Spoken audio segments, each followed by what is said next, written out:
Hermanos y hermanas, les saludo con cariño en el nombre del Señor.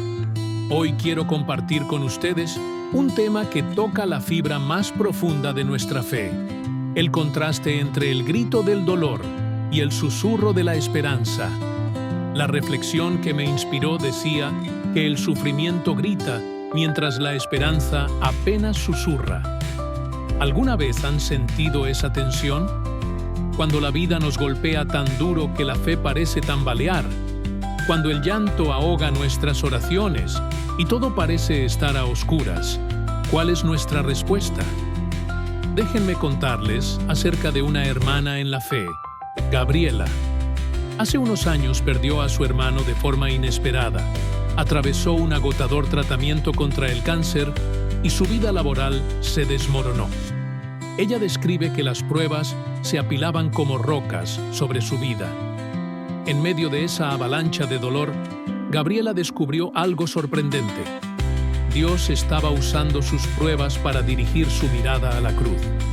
Y fue allí, al pie de la cruz, donde comprendió que no hay resurrección sin crucifixión.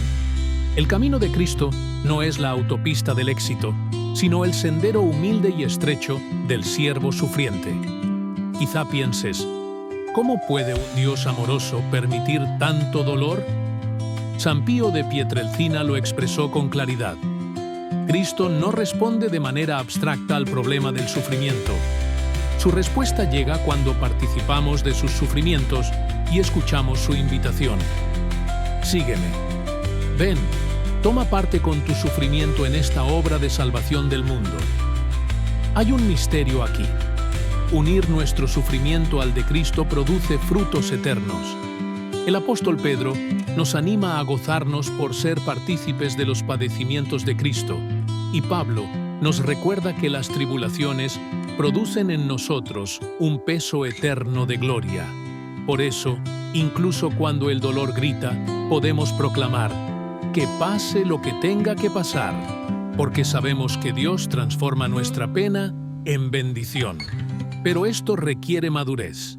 ¿Cuántas veces hemos proclamado nuestra fe con entusiasmo, como Pedro, pero nos asustamos cuando Jesús nos habla de la cruz? Hay quienes han abandonado la iglesia después de perder a un ser querido o de enfrentar una decepción profunda. Pensaron que Dios no cumplía sus expectativas. Sin embargo, la vida tiene momentos de gran felicidad y momentos de gran sufrimiento. Solo una fe madura nos permite resistir esas tormentas. Jesús sigue llamándonos: ¿quieres seguirme? Toma tu cruz y sígueme. Quiero que pensemos en otra historia. Ashley Morgan Jackson atravesaba una depresión tan profunda que su alma gritaba: «Esto no es justo». Una noche, abrió su Biblia en Lamentaciones 3 y encontró estas palabras: «Por el gran amor del Señor no hemos sido consumidos, y su compasión jamás se agota». En medio de su llanto, la esperanza susurró. La teóloga Caroline McWatters explica que la esperanza cristiana es una virtud teologal, fundada en la evidencia del amor sin límites de Dios. Cuando recordamos quién es Dios y lo que ha hecho por nosotros, esa chispa de esperanza se aviva. La esperanza no es un optimismo ingenuo, sino un ancla que nos sostiene cuando todo parece hundirse. Y la esperanza transforma. McWatters dice que no es un deseo caprichoso. Se orienta a realidades eternas, transforma nuestro carácter y nos impulsa a trabajar por la justicia y la paz. Nos conecta con la creación y nos da energía para actuar aun cuando contemplamos el dolor del mundo. Cuando tu corazón esté abatido, recuerda que la esperanza te permite ser firme y seguir adelante. Las promesas de Dios avivan nuestra fe y mantienen nuestros ojos en la luz. Cuando hablamos de sufrimiento y esperanza, no podemos olvidar la gratitud. A veces las pruebas nos ciegan a las bendiciones cotidianas. Un devocional de Lifeway Recursos nos recuerda que la gratitud no depende de circunstancias favorables. Depende de nuestra visión de Dios. Jesús soportó la cruz por el gozo que le esperaba. Y Pablo, escribiendo desde la cárcel, Mantenía un corazón agradecido porque su gratitud estaba arraigada en el carácter inmutable de Dios.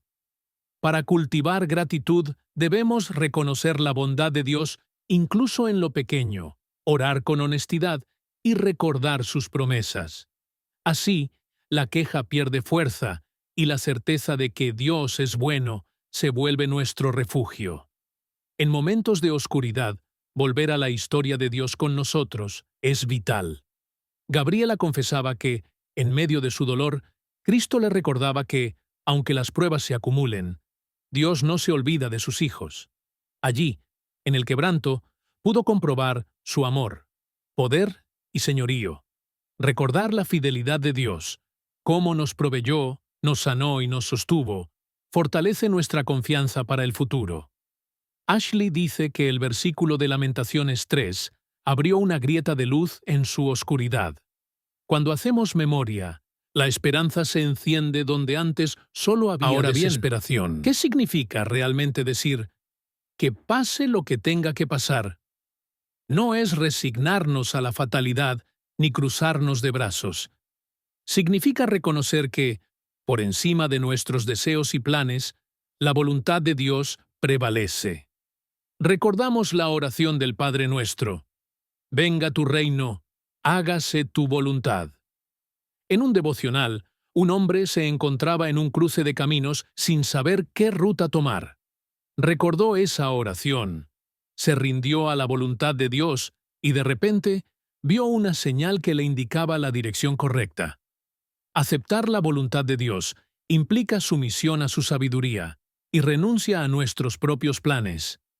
Alexandra Hoover admite que perseguía sus sueños sin consultar a Dios y terminó agotada. Proverbios 16:3 nos recuerda: pon en manos del Señor todas tus obras y tus proyectos se cumplirán. Aprender a comprometerse significa soltar, dejar ir lo que pensamos que debemos cargar y rendirlo a Dios. Cuando entregamos nuestros planes a su voluntad, damos espacio para que Él actúe y descubrimos la abundancia que hay del otro lado de la obediencia. Este proceso también nos lleva a reconocer la soberanía de Dios.